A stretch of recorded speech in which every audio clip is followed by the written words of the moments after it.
सभी को मेरा नमस्कार। चलिए आज आप लोगों को मैं लेकर चलता हूँ इंग्लिश में active voice and passive voice. Active voice and passive voice, ध्यान देना भाई, जो भी वनडे कॉम्पिटिटिव एग्ज़ाम होता है अगर इंग्लिश है तो उसमें श्योर एंड सर्टेन 100% गारंटी के साथ कहता हूँ कि एक्टिव पैसिव ज़रूर आता है। एक्टिव पैसिव ज़रूर आता है। इसमें पूछता है ट्रांसफॉर्म इनटू एक्टिव, या ये पूछेगा ट्रांसफॉर्म इनटू पैसिव। एक्टिव को पैसिव में बदलने के लिए बोलेगा या पैसिव को एक्टिव में बदलने के लिए बोलेगा। एक क्वेश्चन आता ही आता है। लेकिन अगर ये एसएससी सीजीएल का मेंस है, एसएससी सीजीएल का मेंस है, उसमें ये 20 से 25 क्वेश्चन आता है। कितना आता है? 20 से 25। तो चलिए आज हम सीखेंगे active voice and passive voice कैसे, क्या होगा, क्या किसको कहते हैं, पहले उसको जानेंगे। तो सबसे पहले हम ये जानेंगे कि एक्टिव वॉइस क्या होता है। एक्टिव वॉइस क्या होता है? तो एक्टिव वॉइस क्या होता है कि मतलब कर्ता जो कार्य करता है, सब्जेक्ट जो कार्य करता है वो किस में होता है? एक्टिव वॉइस में होता है। और पैसिव वॉइस में ये दर्शाया जाता है कि कौन क्या किया, कौन क्या किया या कोई भी काम किसने किया, इसमें ये दर्शाया जाता है। क्लियर? अगर आप इसको लिखना चाहते हैं तो लिखिएगा अपनी कॉपी पर लिखिएगा, लिखना एक्टिव वॉइस में कर्ता स्वयं काम करता है। एक्टिव वॉइस में सब्जेक्ट स्वयं काम करता है, जबकि पैसिव वॉइस में यह प्रकट किया जाता है कि यह काम किसके द्वारा किया गया है। यह प्रकट किया जाता है कि यह काम किसके द्वारा किया गया है। क्लियर? जैसे मैं आपको एक एग्जांपल दूं कि ये मैं बोलूं कि Mohan writes a letter, Mohan writes a letter, ये आपका एक्टिव वॉइस हो गया, ये आपका एक्टिव वॉइस हो गया। लेकिन इसका पैसिव वॉइस क्या हो जाएगा? A letter is written by Mohan. A letter is written by Mohan. अब देखो, अगर मैं इसको पढ़ूं और इसकी फीलिंग को समझूं तो ये कह रहा है कि मोहन एक पत्र लिखता है, मोहन एक पत्र लिखता है। तो ये सब्जेक्ट के द्वारा काम किया गया कि नहीं? यहाँ पर सब्जेक्ट स्वयं काम कर रहा है, ये एक्टिव हुआ। लेकिन यहाँ क्या है कि a letter is written by Mohan, Mohan के द्वारा एक पत्र लिखा गया। अब यहाँ किसी के द्वारा ये दर्शाया गया कि भाई कोई काम कर रहा है या किसके द्वारा कोई भी काम किया जा रहा है। अगर इतनी बात समझ में आ गया तो आपको यही जानना है ये कैसे चेंज होता है, ये कैसे चेंज होता है। तो इसको जानने से पहले हम ये जानेंगे कि कौन कौन से टेंस का पैसिव बनता है, कौन कौन से टेंस का पैसिव नहीं बनता है।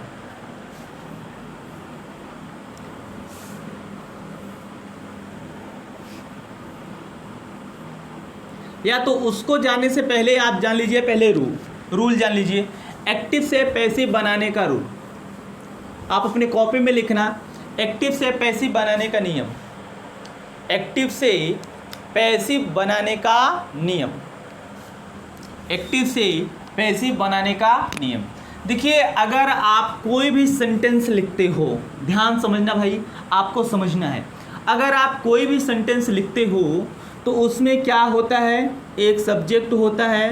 क्या होता है? एक सब्जेक्ट होता है, फिर इसके बाद एक वर्ब होता है और एक ऑब्जेक्ट होता है। क्या होता है? एक सब्जेक्ट होता है, एक वर्ब होता है, एक ऑब्जेक्ट होता है। अगर आप कोई भी सेंटेंस लिखते हो, ये मान लो आपका एक्टिव का है, ये आपका एक्टिव का स्ट्रक्चर है। लेकिन जब पैसिव इसको बनाओगे, ये ऑब्जेक्ट सब्जेक्ट के स्थान पर आ जाएगा, ये ऑब्जेक्ट सब्जेक्ट के स्थान पर आ जाएगा, और ये सब्जेक्ट ऑब्जेक्ट के स्थान पर आ जाएगा, और ये वर्ब का थर्ड फॉर्म लगेगा। और ये ऑब्जेक्ट यहाँ ऑब्जेक्टिव केस में है, लेकिन जब यहाँ पर आएगा ये सब्जेक्टिव केस में लिखा जाएगा। ये किस केस में लिखा जाएगा? सब्जेक्टिव केस में लिखा जाएगा। और ये यहाँ पर सब्जेक्ट सब्जेक्टिव केस में है, यहाँ पर आएगा तो ऑब्जेक्टिव केस में लिखा जाएगा, ऑब्जेक्टिव केस में लिखाएगा। ये इसका पहला और बेसिक नियम है, ये इसका पहला और बेसिक नियम है। और साथ ही साथ ये ध्यान देना कि ऑब्जेक्ट के पहले प्रायः बाई लगता है, प्रायः बाई लगता है, हमेशा नहीं, याद रखना। सभी के साथ हम बाई नहीं लगा सकते, कुछ के साथ बाई लगाएंगे, कुछ के साथ बाई नहीं लगाएंगे, वो आपको आगे जानना पड़ेगा। देखो, आपको अगर कंफ्यूजन हो तो आप इसको यहाँ लिख लेना कि ऑब्जेक्ट यहाँ पर आ जाएगा, ये सब्जेक्ट यहाँ पर आ जाएगा, ये वर्ब का थर्ड फॉर्म यहाँ पर आ जाएगा और बाई लिखा जाएगा। जैसे अभी इसके पहले हमने आपको एक एग्जाम्पल लिखा था। एग्जाम्पल क्या था कि Mohan writes a letter, Mohan writes a letter. Clear? अब देखो, यहाँ पर आपका जो है मोहन सब्जेक्ट है, मोहन क्या है? सब्जेक्ट है। ये राइट्स आपका वर्ब है और अ लेटर आपका ऑब्जेक्ट है, अ लेटर आपका क्या है? ऑब्जेक्ट है। तो ये ऑब्जेक्ट आ जाएगा सब्जेक्ट के स्थान पर, तो ये लिखा जाएगा अ लेटर। और हेल्पिंग वर्ब लगता है, वो आपको हेल्पिंग वर्ब बताया जाएगा भाई रूल के अकॉर्डिंग, अ लेटर इज। और यहाँ वर्ब का थर्ड फॉर्म, राइट का third form written, letter is written. और बाय किसके द्वारा? मोहन, बाय मोहन। क्लियर? देखिए, ये सब्जेक्ट यहाँ ऑब्जेक्ट का काम करने लगा, ये ऑब्जेक्ट यहाँ पर सब्जेक्ट का काम करने लगा, ये वर्ब का थर्ड फॉर्म लिखा गया, ये वर्ब का थर्ड फॉर्म लिखा गया, और ये बाय लिखा गया। ये बेसिक चीज़ आपको हमने समझाया, और ये पूरा यही है। आप इसको कायदे से बना लीजिएगा, उसके नीचे इस एग्जाम्पल को लिखिएगा, फिर आगे लेकर चलते हैं। नोट करिए इसको।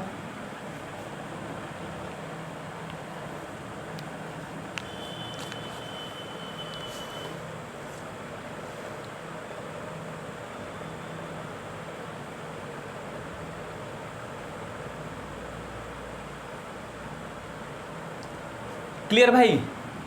इतना चीज़ आप जान लिए हो, सब्जेक्ट ऑब्जेक्ट में, ऑब्जेक्ट सब्जेक्ट में, वर्ब का थर्ड फॉर्म। अब आगे आपको टेंस वाइज जानना पड़ेगा कि यहाँ हेल्पिंग वर्ब क्या लगेगा। प्रेजेंट है तो अलग हेल्पिंग वर्ब, पास्ट है तो अलग हेल्पिंग वर्ब, अलग अलग टेंस का अलग अलग हेल्पिंग वर्ब लगेगा। अब आपको यही पहचानना पड़ेगा कि कौन सा टेंस है। इसीलिए हमने आपको सबसे पहले टेंस ही पढ़ाया हुआ है, कि जिससे आपको ये पकड़ने में कोई दिक्कत ना हो, कोई परेशानी ना हो। ठीक, अब इसके बाद हमें जानना पड़ेगा, जैसे मैं एक दूसरा एग्जांपल लिखूं,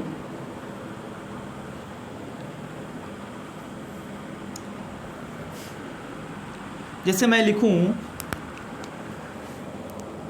I called him, I called him.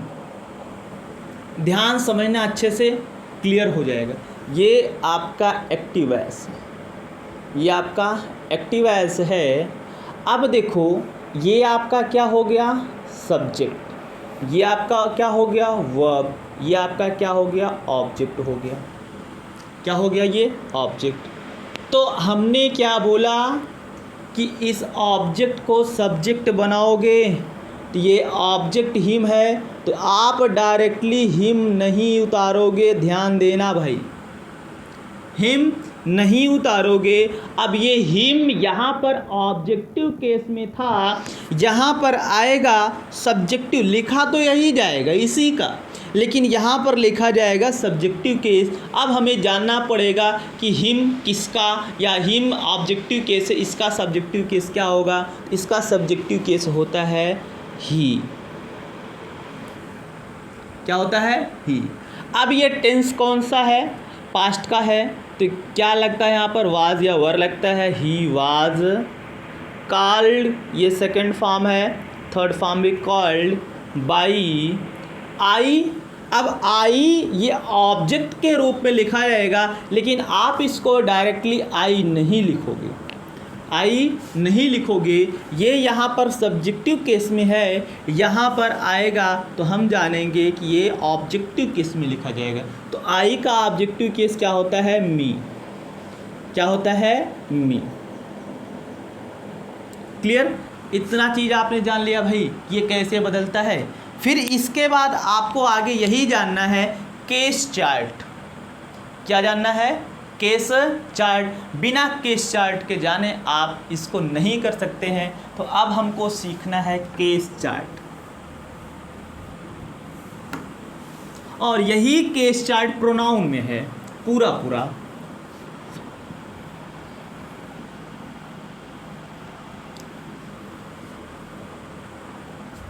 आप अपने कॉपी पे नीचे बनाइएगा केस चार्ट, केस चार्ट। और मैं यहाँ बना रहा हूँ, देख के आप भी बनाइएगा, और एकदम देख के अच्छे से बनाना।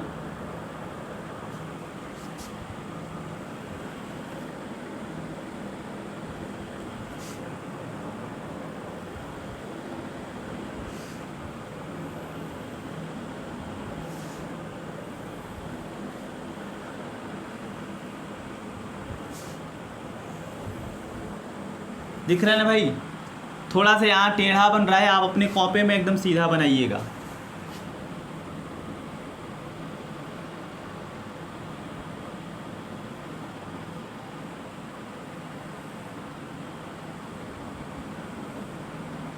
ठीक, तो एक तरफ आप लिखना, यहाँ लिखना भाई ऐसे करके, ये एरो इधर नीचे दर्शाया गया है, इधर लिखा जाएगा पर्सन। क्या लिखा जाएगा? पर्सन।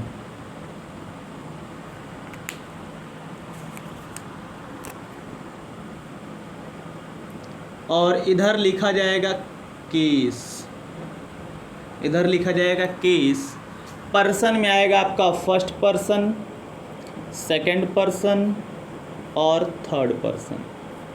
और केस में आपका आएगा subjective case, subjective case, objective case, subjective case, objective case और possessive case, possessive case. Clear? इसको ऐसे ही बना लेना है आपको। देखना, ये फर्स्ट पर्सन है, सेकंड पर्सन है, थर्ड पर्सन। तो फर्स्ट पर्सन में कौन कौन आता है? आई आता है, वी आता है। तो आई का ऑब्जेक्टिव केस मी, और पजेसिव केस माई, माइन, ये वी है। वी का वी सब्जेक्टिव केस है, इसका ऑब्जेक्टिव केस हो जाएगा अस, और पजेसिव केस हो जाएगा आवर। सेकंड पर्सन में आपका केवल यू आता है। क्या आता है? यू। और इसका ऑब्जेक्टिव केस यू ही होता है, और पजेसिव केस इसका योर होता है। क्या होता है? योर होता है। इसके बाद हम आएंगे थर्ड पर्सन में। ये थर्ड पर्सन थोड़ा सा बड़ा बनाइएगा, इसमें कई नाम आते हैं। ठीक, तो इसमें आता है he, she, it, they. He she it they. तो ही सब्जेक्टिव केस, इसका ऑब्जेक्टिव हो जाएगा हिम, पॉजेसिव हो जाएगा हिज। शी का ऑब्जेक्टिव क्या हो जाएगा, हर और हर। इट का इट और इट्स होता है। दे का देम और दियर होता है, दे देम दियर। दे का ये दे सब्जेक्टिव, देम ऑब्जेक्टिव, दियर पॉजेसिव। क्लियर। ये केस चार्ट आप बना लीजिएगा और बनाने के बाद ये आपके दिमाग में हमेशा होना चाहिए भाई, तभी तो आप इसको ट्रांसफॉर्म कर पाओगे, नहीं तो नहीं। इसको नोट कर लो।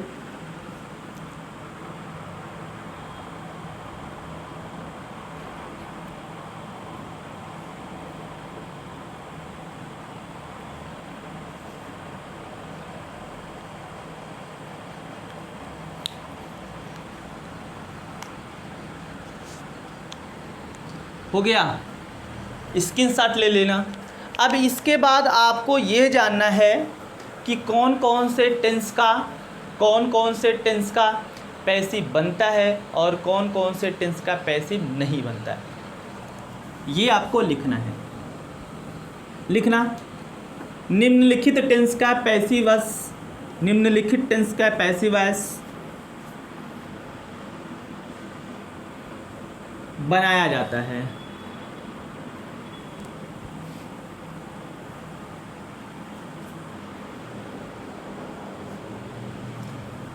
तो इसको भी आप ऐसे ही चार्ट में बना लो। चार्ट बनाना आप ऐसे ही,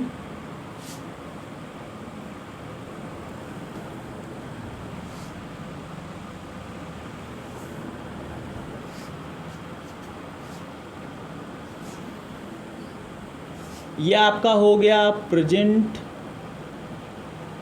ये आपका हो गया पास्ट और ये आपका हो गया फ्यूचर। जैसे मैं बना रहा हूँ ऐसे ही एकदम बनाना आप। Future, present, past, future. इधर होगा, थोड़ा मैं छोटा लिखूंगा, आप लोग पढ़ लीजिएगा। इंडेफिनिट,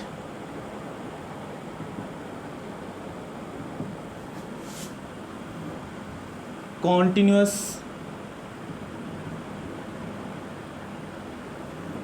परफेक्ट और अगला परफेक्ट कॉन्टिन्यूअस।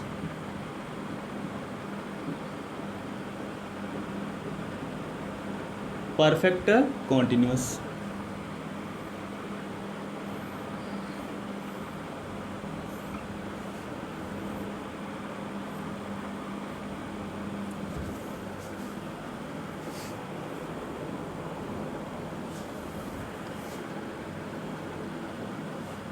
देखना, ये आपका टेंस हो गया, ये इसके पार्ट हो गए। ठीक, ये आपका टेंस हो गया और ये पार्ट हो गए उसकी। तो कहा जाए कि प्रेजेंट इंडेफिनिट टेंस का बनेगा तो कहोगे हाँ इसका पैसिव वॉइस बनेगा। प्रेजेंट कॉन्टिन्यूअस का बनेगा, हाँ इसका पैसिव वॉइस बनेगा। प्रेजेंट परफेक्ट का पैसिव वॉइस बनेगा, हाँ इसका पैसिव वॉइस बनेगा। लेकिन प्रेजेंट परफेक्ट कॉन्टिन्यूअस का नहीं बनेगा, प्रेजेंट परफेक्ट कॉन्टिन्यूअस का नहीं बनेगा। इसके बाद पास्ट इंडेफिनिट का बनेगा, पास्ट कॉन्टिन्यूअस का बनेगा, पास्ट परफेक्ट का बनेगा। लेकिन पास्ट परफेक्ट कॉन्टिन्यूअस का जो है पैसिव नहीं बनेगा, पास्ट परफेक्ट कॉन्टिन्यूअस का पैसिव नहीं बनेगा। याद रखना आगे, फ्यूचर इंडेफिनिट का पैसिव वॉइस बनता है, फ्यूचर कॉन्टिन्यूअस का पैसिव वॉइस नहीं बनता है। फ्यूचर परफेक्ट का बनता है लेकिन फ्यूचर परफेक्ट कॉन्टिन्यूअस का पैसिव नहीं बनता है। क्लियर। इतना आपको ध्यान देना है कि कौन कौन से टेंस का पैसिव बनता है और कौन कौन से टेंस का पैसिव नहीं बनता है। क्लियर, ये आपका हो गया। ध्यान देना कि प्रेजेंट इंडेफिनिट का बनेगा, प्रेजेंट कॉन्टिन्यूअस का बनेगा, प्रेजेंट परफेक्ट का बनेगा, प्रेजेंट परफेक्ट कॉन्टिन्यूअस का नहीं बनेगा। एक सीधी बात याद रखना, किसी के भी परफेक्ट कॉन्टिन्यूअस का नहीं बनता है, किसी के भी परफेक्ट कॉन्टिन्यूअस का नहीं बनता है और फ्यूचर कॉन्टिन्यूअस का नहीं बनता है। क्लियर, इतनी छोटी सी बात आपको याद रखना है। इसके बाद आपको याद रखना है हेल्पिंग वर्ब। आप लगे हाथ नीचे एक दूसरा चार्ट बनाना भाई, इसी में समेटना नहीं, मैं अपना तो काम चला ले रहा हूँ। आप पैसिव वॉइस के हेल्पिंग वर्ब लिख लो, इसका तो बनेगा ही नहीं, छोड़ दो इसको। या ऊपर आप दूसरा चार्ट बनाना, नीचे पैसिव वॉइस का हेल्पिंग वर्ब, आप passive voice helping verb of passive voice, helping verb of passive voice. देखना प्रेजेंट इंडेफिनिट का जो हेल्पिंग वर्ब होता है वो होता है इज, एम और आर। पास्ट का वाज या वर, फ्यूचर का विल बी या शैल, प्रेजेंट कॉन्टिन्यूअस का इज, एम, आर के बाद बीइंग लगता है, क्या लगता है, बीइंग लगता है। और पास्ट कॉन्टिन्यूअस में वाज या वर के बाद बीइंग लगता है, क्या लगता है, बी। और इसका तो बनता ही नहीं है, इसका तो बनता नहीं।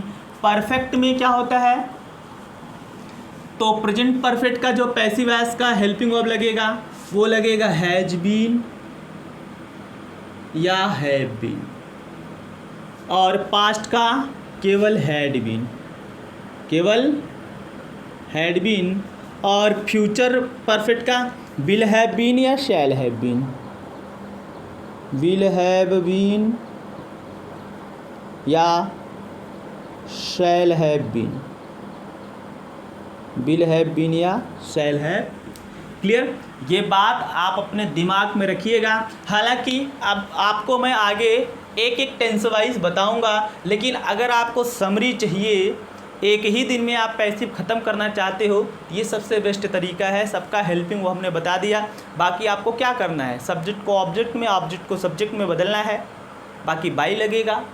और ये हेल्पिंग वर्ब हमने बता दिया कि कौन सा टेंस है उसका पैसिव बनेगा तो क्या हेल्पिंग वर्ब लगेगा। क्लियर, नोट करिए, फिर आगे लेकर चलते हैं। आपको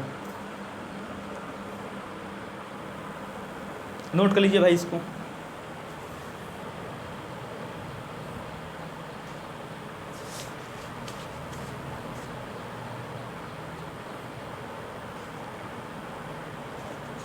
हो गया। देखो, अब आगे ले जाने का मतलब है आपको एक लंबी पारी खेलनी पड़ेगी, आपको एक लंबी पारी खेलनी पड़ेगी। तो आज आपको यहीं छोड़ देता हूँ, इसको आप रिवाइज कर लीजिएगा, 2 बार 3 बार देख लीजिएगा। इसके बाद अपनी कॉपी में आप हेडिंग डाल लीजिएगा, पॉइंट बना लीजिएगा, प्रेजेंट इंडेफिनिट टेंस,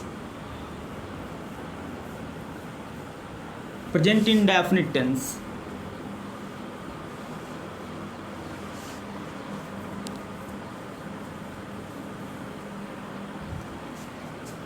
लिखना passive voice of present indefinite tense.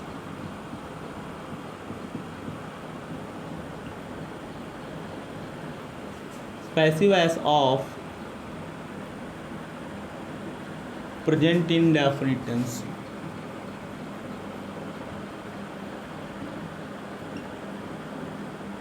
देखो, मैं चाहूँ तो अभी आज पढ़ा सकता हूँ, लेकिन नहीं, कुछ लोगों को वो बातें ध्यान में नहीं रहेंगी हमेशा। तो पूरा ध्यान में रखिएगा, तभी समझ में आ पाएगा, नहीं तो नहीं।